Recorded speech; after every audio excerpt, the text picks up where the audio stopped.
A, She, Ge, T. Las letras iniciales. ¿Cuáles son nuestras letras? Esas letras representan a los sonidos que tiene el guaraní. Son más numerosos que los sonidos que tiene el castellano. El que habla castellano es capaz de producir 24 sonidos diferentes. La expresión técnica fonemas. Son 5 vocales que todos conocemos, A, E, I, O, U, y 19 consonantes. El guaraní tiene 33. Tiene 9 fonemas más que el castellano. El tener más desarrollado lo que se llama el aparato fonador nos ayuda ya a producir sonidos que existen en otros idiomas. Por ejemplo, la U del guaraní existe en el ruso, existe en el coreano. Si yo te digo casa, ¿con qué letra inicial vas a ponerle? Hace una C. Pero si yo te digo queso, ¿qué letra vas a usar? Una Q. Una Q. Y si yo te digo kilo, ¿qué vas a usar? Una K. Kilo sí con... Kilo, con K, ¿verdad? Bueno, Karate. vos sabés que lleva K, sabés que lleva C, o sabés que lleva Q, porque repetiste y repetiste ajetar y ya o ae. Ese problema no existe en guaraní. En guaraní todo se escribe con K. Quiero decir algo que empieza Quesú. con K, que, ki, ko, ku, y va a ser que su va a ser con la K, que es la única letra.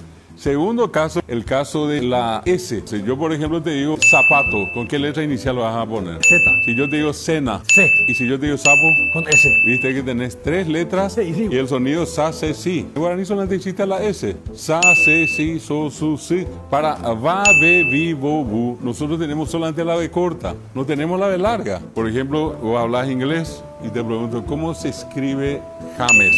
Se lee James. ¿Con qué letra se escribe inicialmente? Con J. Con J. ¿O cómo se dice yo te amo en francés? Creo que es yo te amo. Yo t'aime. Yo t'aime. Usted te añadió la francés. No es mi fuerte, Claro. ¿Y cómo se dice enero en portugués? Janeiro. Janeiro, ya.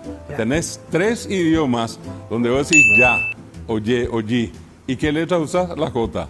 Esa misma J de esos otros idiomas. Vamos a usar en guaraní para decir yaguá, ayacá, yocó, yeyao, ¿verdad? Claro, existe solo la J para ya, ye, yi. Y el último caso, el de la H. ¿Cómo se dice socorro en inglés? Help. Help. Allí está, allí nomás, evita bebé. ¿Qué letra usás? H. Esa misma H va a usar en el guaraní para decir geta, joa, getemá. Vos tenés allí 5 letras que en vez de complicarte la vida te facilitan. Si vos sabés el uso de esas letras, jamás te vas a equivocar. Por Dios. No existe un idioma más fácil que el guaraní. Oh, un aplauso, vamos a dejar a vos.